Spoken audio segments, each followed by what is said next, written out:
पूरे रास्ते जितने भी टाउन गांव आए वो सब विदाउट कलर्स। पता नहीं इनको कलर से प्यार नहीं है या क्या है।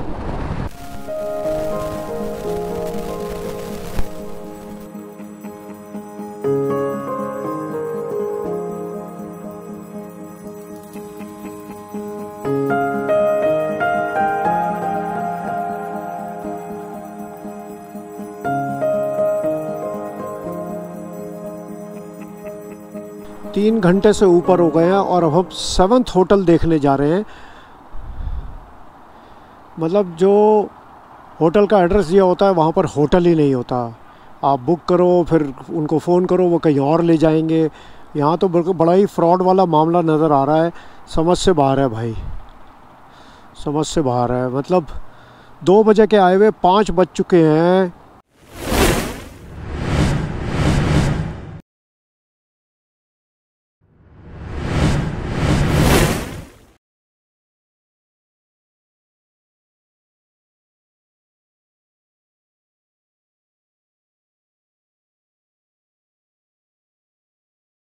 गुड मॉर्निंग फ्रेंड्स, मैं हूं इस समय अपनी 19वीं कंट्री जो कि है आर्मेनिया।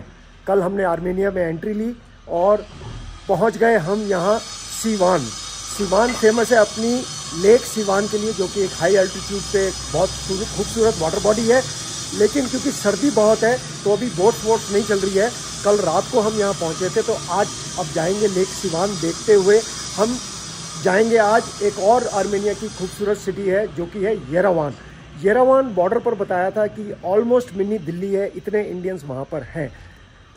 एक दुख की बात यह है कि कल जब रात को मैं डेटा ट्रांसफ़र करते हुए सुन रहा था अपनी गोप्रो की वीडियोस को, तो पिछले 3 दिन की वीडियोस में आवाज़ ही नहीं है, कैरेक्टर लूज़ था। तो बड़ा अफसोस हुआ। कल का सारा बॉर्डर क्रॉसिंग का, परसों का, वो सब बातें जो आपसे की मैंने, वो सब मिसिंग है। फिर भी आज चलते हुए कोशिश करूँगा कल बॉर्डर क्रॉसिंग के दौरान क्या क्या मैंने देखा और क्या क्या महसूस किया, वो कोशिश करूँगा कि आज बताने की। हम रुके थे गेस्ट हाउस में सीवान में, जो कि इनका है। Your introduction, your name? Eric. तो एरिक हैं, जिसे नमस्ते टू इंडिया। तो हम इनके गेस्ट हाउस में रुके थे। दिखाता हूँ मैं आपको हमारा कमरा। हमने booking.com से ही बुक करा था। और हाँ, थोड़ा एक सीढ़ी चढ़ के ज़रूर था, लगेज लेके ज़रा चढ़ना मुश्किल होता है, मगर एरिक ने मदद की थी ऊपर चढ़ने में। और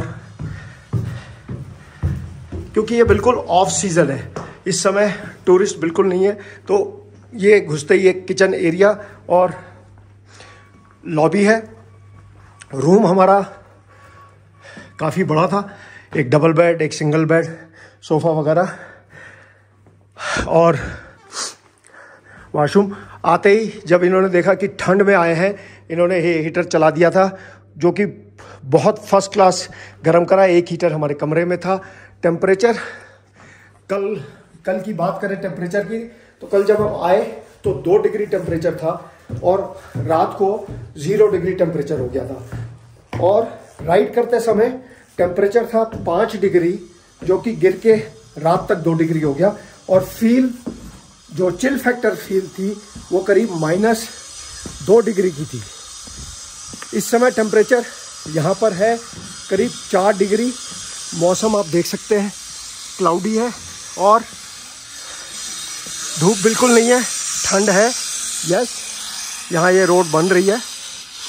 और ये आर्मेनिया अगर बात करें, जो जितना रास्ते में दिखा, तो ये ओल्ड 60s की लुक देता है। अगर इंफ्रास्ट्रक्चर की भी बात करें तो आप देखें, ऐसा लगता है कि ओल्ड 60s का एक टाउन हो, और जैसा पिक्चरों में भी दिखाते हैं बड़ा पुराना सा शहर, वैसा सही है। और यहाँ एक चर्च सिवान में मेरे सामने दिख रहा आपको वो रहा, और एक ऐसा ही छोटा चर्च लेक पर है। यहाँ आर्मेनियन इंडियंस को बहुत पसंद करते हैं और अमेरिकन्स को थोड़ा कम पसंद करते हैं। जब उनको पता बॉर्डर पर चला कि हम इंडियंस हैं, तो बहुत ही बढ़िया वेलकम करा हर किसी ने। चाहे वो हमारा इंश्योरेंस एजेंट था, चाहे वो वहाँ के लोकल्स थे, और बहुत खुश हुए। ऐसा वेलकम 18 देश हम कर चुके थे, किसी भी बॉर्डर पर या किसी भी देश में नहीं हुआ। यस, बातचीत तो खूब हुई, लेकिन जो गर्मजोशी से वेलकम होता है वो सिर्फ हमको 19वीं कंट्री आर्मेनिया में जब हमने एंटर करा वहाँ मिला। यहाँ लोग बाग, क्योंकि ये रशिया का टूटा हुआ हिस्सा है, तो रशिया में राज कपूर, नरगिस, शशि कपूर बहुत ही फेमस है। तो वहाँ जितने भी बॉर्डर पे लोग थे वो राज कपूर, शशि कपूर, मिथुन चक्रवर्ती को याद कर रहे थे और उनके गाने सुना रहे थे।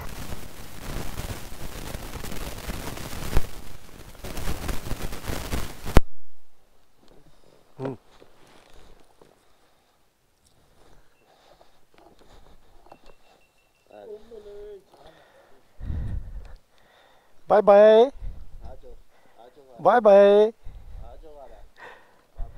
Bye bye. तो ये यहाँ गेस्ट हाउस के ओनर का बेटा है। सिवान की बाउंड्री ख़त्म हुई। सिवान सिर्फ अपनी एक हाई अल्टीट्यूड लेक के लिए फेमस है और ये ईस्टर्न आर्मेनिया में पड़ता है। राइड कल रात की काफ़ी अच्छी रही। माउंटेन राइड्स मुझे तो वैसे ही पसंद है, और वो सामने कल व्लॉग में आप देख ही पाएंगे, सुन तो नहीं पाएंगे क्योंकि वो मेरा माइक गड़बड़ था। बर्फ़ से ढकी हुई पहाड़ियाँ हैं सारी,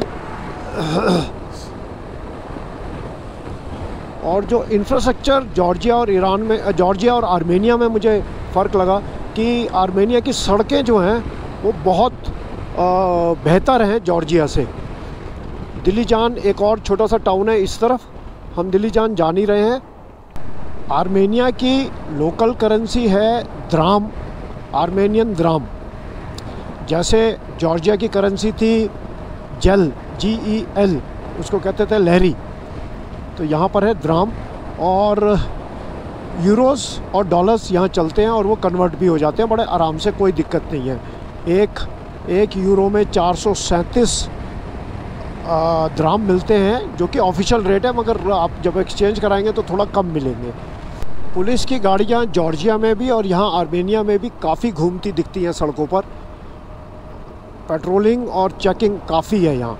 और जब हम कल बॉर्डर पर थे तो वहाँ के एक लोकल आदमी ने हमको वार्न भी किया था कि ध्यान रखिएगा, स्पीड लिमिट मत तोड़िएगा, पुलिस आपको रोक लेगी।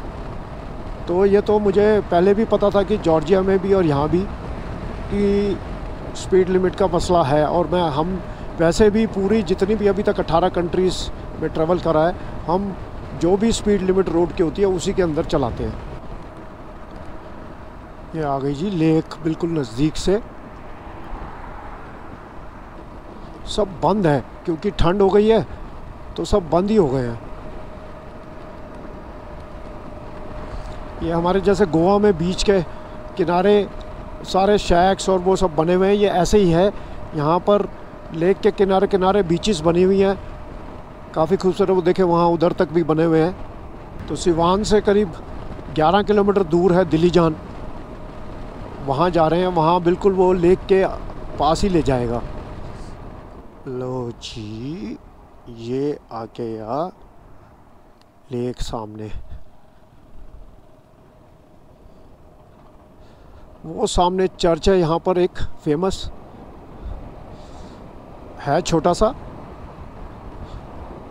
अब जो है सो है। अब आप इमेजिन करो कि ये ऑटम है, अगर ये पीक समर्स का टाइम होता तो ये खूब हरियाली ही हरियाली, मज़ेदार सीन होता है ये देखने वाला।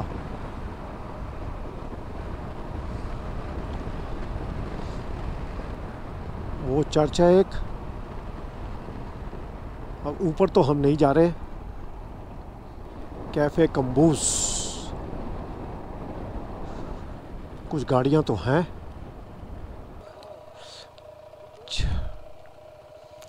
तो यहाँ पार्क करने को कह रहे हैं, तो थोड़ा सा आगे से राउंड मार के आके फिर वापस पार्क करके देखते हैं। ऊपर चर्च पे नहीं जा रहे हम।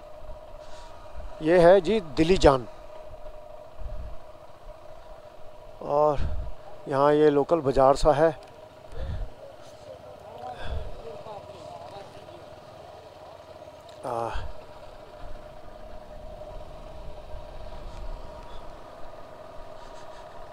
ये चर्च के लिए मार्केट बनी हुई है, अनार का जूस, और यहीं से चलते हैं जी वापस।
वो देखो जी सामने दिख रही है लेक, खाली पड़ा बाज़ार पूरा।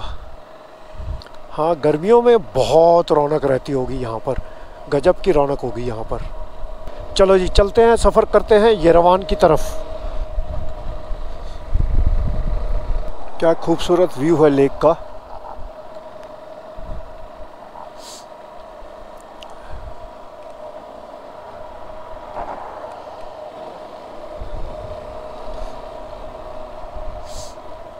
ये मेरे ख्याल से कॉर्न है, क्या है ये, उसका सिरप है। ये कॉर्न नहीं है, ये कोई वो है वाइल्ड बेरीज, उनका सिरप है।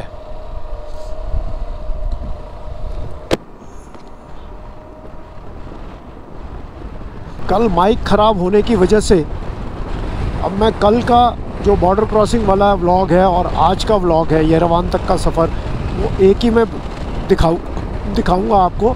थोड़ा सा ब्रीफ में बता देता हूँ कल क्या हुआ, क्योंकि जितना भी था वो तो सब चला गया, आवाज़ ही नहीं आई। कल हम चले तबलीसी से, और तबलीसी से करीब 63 किलोमीटर चलने के बाद हमारा जॉर्जिया और आर्मेनिया का बॉर्डर आ गया। जॉर्जियन साइड हमारी एग्ज़िट की स्टैंप लगने में 3-4 मिनट ही लगे। उसके बाद थोड़ी सी लाइन ज़्यादा थी, तो जब आर्मेनियन साइड गए उन्होंने हमसे हमारा आरसी मांगी, पासपोर्ट मांगा और ई वीज़ा मांगा। वो देने के बाद उन्होंने सब चेक चुक करके और स्कैन करके हमारे को स्टैंप लगा दी एंट्री की, और बाइक्स चेक हुई हमारी फ़िज़िकली। पहली बार फिज़िकली डब्बे वब्बे खोलने को कहा, लेकिन उसने 1-2 डब्बे खुलवाए और फिर बोला जाइए। और फिर आगे हमारे को रोक दिया गया कि आप अंदर जाके कस्टम्स में बाइक के पेपर्स बनवाइए। अंदर जाके हमने आरसी दी, पासपोर्ट दिया। उन्होंने हमारे फॉर्म भर के हमसे इवैल्यूएशन पूछी।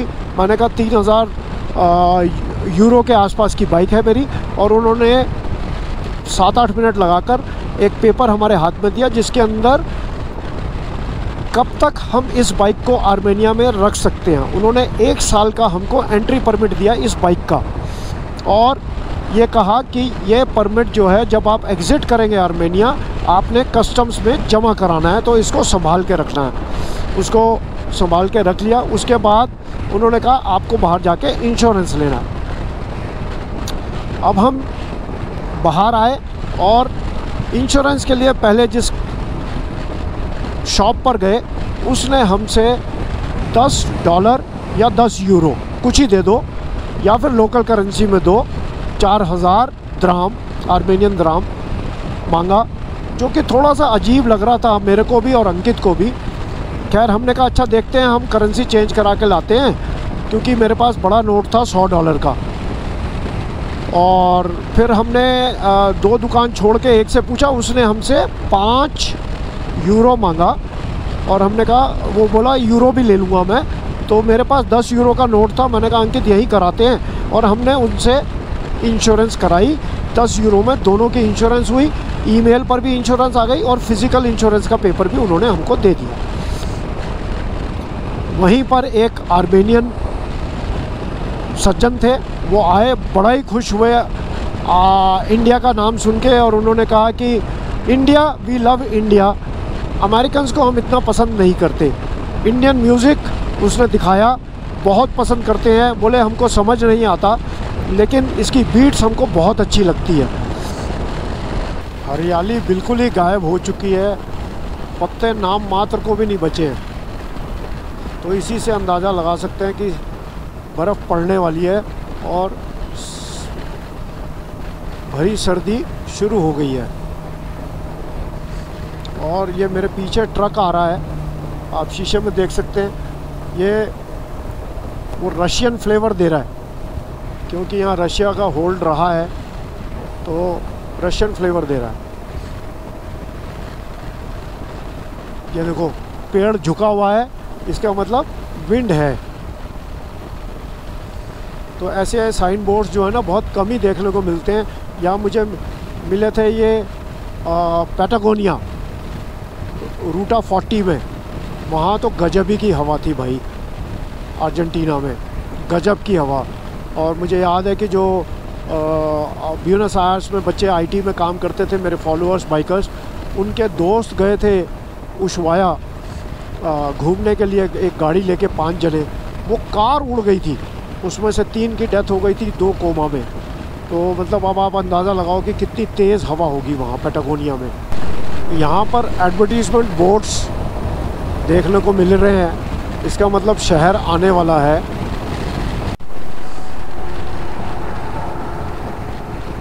कल का रास्ता सारा पहाड़ों में से था, आज प्लेन्स में है सारा रास्ता। सब वोडका के ही ऐड लगे हुए हैं सब जगह। और यहाँ कुछ खेती के होती हुई दिख रही है, अभी ज़मीन तैयार कर रहे हैं। धूप निकलाई, थोड़ा सा रिलीफ आया। येरेवान भी 24 किलोमीटर रह गया है। ये क्या बेच रहे हैं गाड़ी में? अच्छा, फूल बेच रहे हैं ये। अनलाइक यूरोप, जॉर्जिया और आर्मेनिया में हाईवे सूने नहीं है, सड़क के दोनों तरफ कुछ ना कुछ बिकता हुआ मिल ही जाएगा आपको। खाने को भी बहुत सारी ऑप्शंस हैं, तो यूरोप में जैसे नहीं है। यूरोप में आपको बड़ी लिमिटेड सी ऑप्शंस हैं और वो भी फ्यूल स्टेशंस पर ही मिलेंगी। ट्रक भी 100 से ऊपर जा रहा है। मैं 106 पे ओवरटेक करने की कोशिश कर रहा हूँ।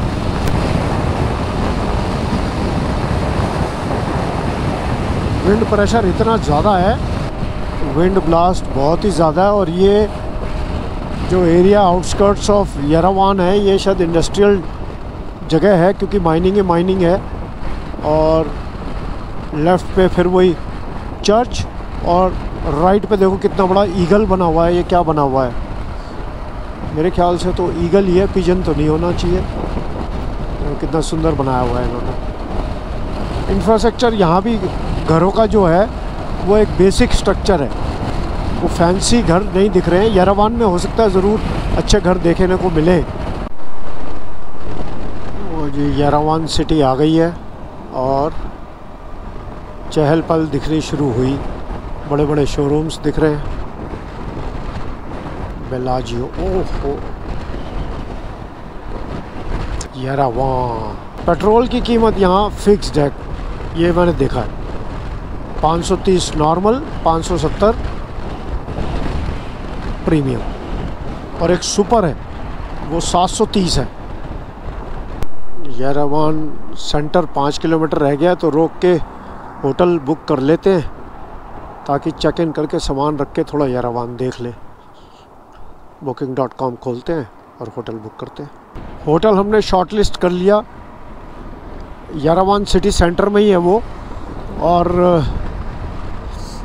यहाँ आके येरेवान में बाइक्स दिख रही हैं,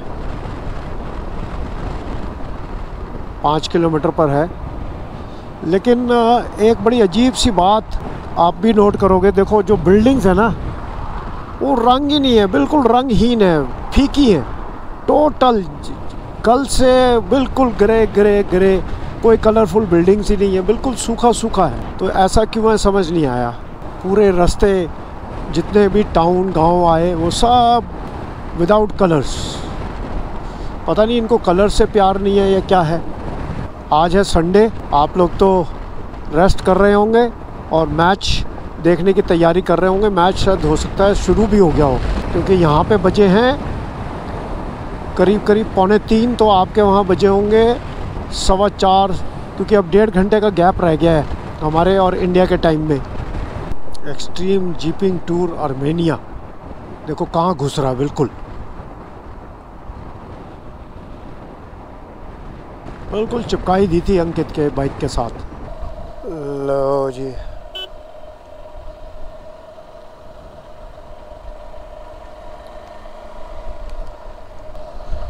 संडे की वजह से ही खाली होगा ये। देखो यहाँ पर भी बिल्डिंग्स का ना बिल्कुल बेस है बस। लो जी, स्विफ्ट यहाँ पर भी है। Hop on hop off service, visit Yerevan, yum yum donuts. लो जी, हमारी मंजिल आ गई। देखते हैं कहाँ है जी वो होटल।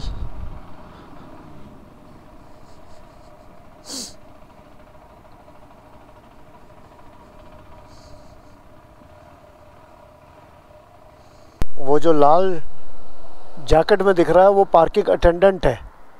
तो यहाँ पहली बार दिखा है पार्किंग अटेंडेंट, आर्मेनिया में दिखा है, यूरोप में नहीं दिखा, जॉर्जिया में नहीं दिखा। वहाँ तो चार्ज लेते हैं। यहाँ वही है, टिप वाला सिस्टम है, अगर किसी ने दे दी तो ठीक है, नहीं है तो नहीं है। तो ये होटल के अंदर रूम बुकड हैं। दूसरा होटल देखा है वो यहाँ से और 230 मीटर है, वहाँ चल रहे हैं। और यहाँ अभी एक लोकल मिला था आर्मेनिया का, उसने कहा कि जी येरेवान में 1 लाख से भी ज़्यादा इंडियंस हैं। तो फिर तो हुआ ना मिनी।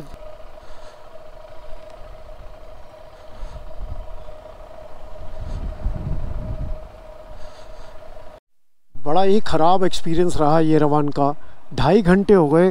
पहले एक जगह गए, अच्छा हुआ हमने बुक नहीं करा था, हमने कहा देख के लेंगे, तो उसने देखते ही कहा नहीं नहीं ऑल फुल, जबकि booking.com पे वो खाली दिखा रहा है। चलो जी, दूसरी जगह आए तो एड्रेस नहीं मिला, बहुत ढूंढने के बाद लोकल्स को ही नहीं एड्रेस पता।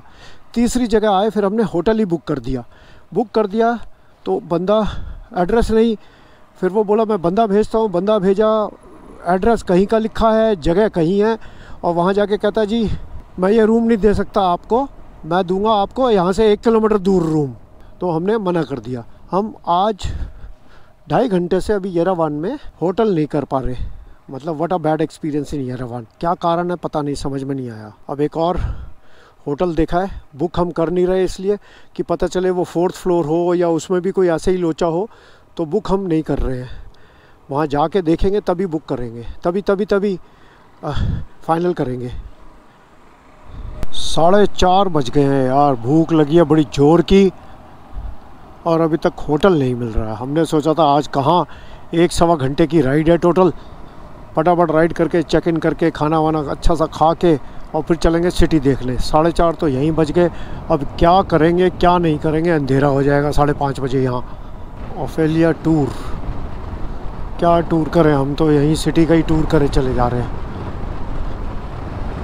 यहाँ तो भीड़ भाड़ चहल पहल दिख रही है।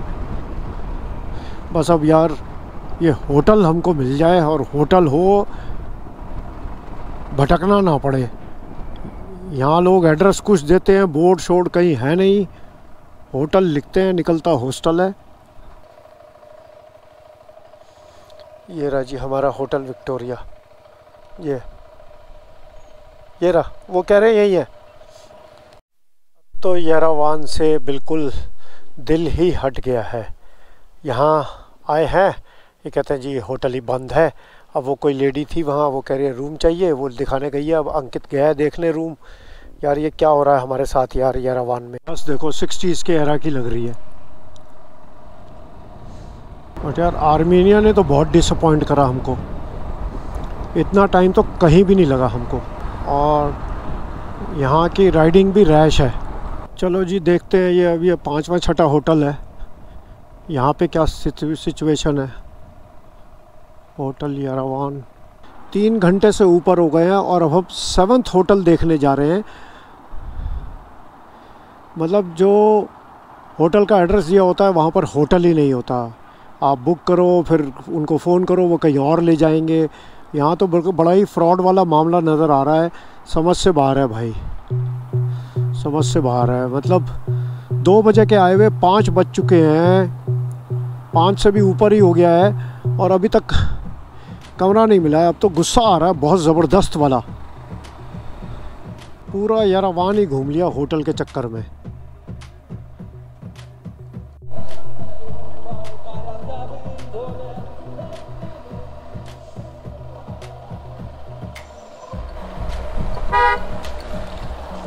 यहाँ पर भी वो लड़ रहे हैं दोनों कार वाले, तो ये भी कोई फ़र्क नहीं है हमारे यहाँ से। यहाँ का ट्रैफिक बहुत रैश है, मैंने बताया ना, बहुत रैश है ट्रैफिक यहाँ।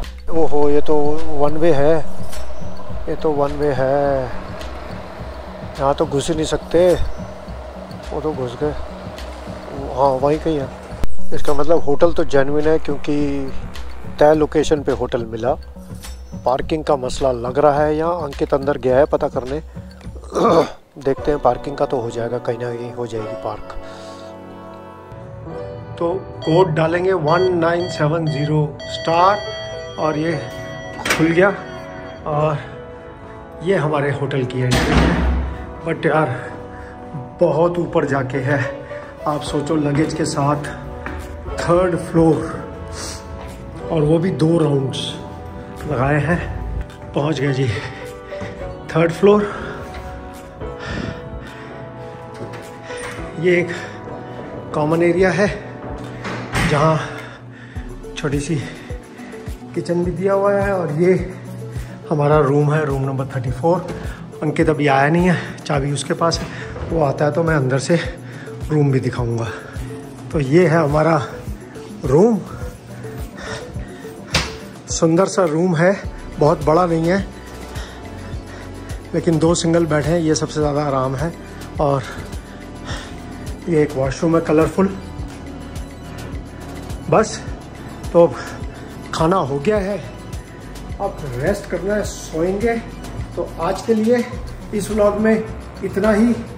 अब मिलेंगे आपसे अगले व्लॉग में, तब तक के लिए जय हिंद, जय भारत। अगर व्लॉग पसंद आए तो आपको पता है क्या करना है, लाइक, सब्सक्राइब और शेयर। Bye bye.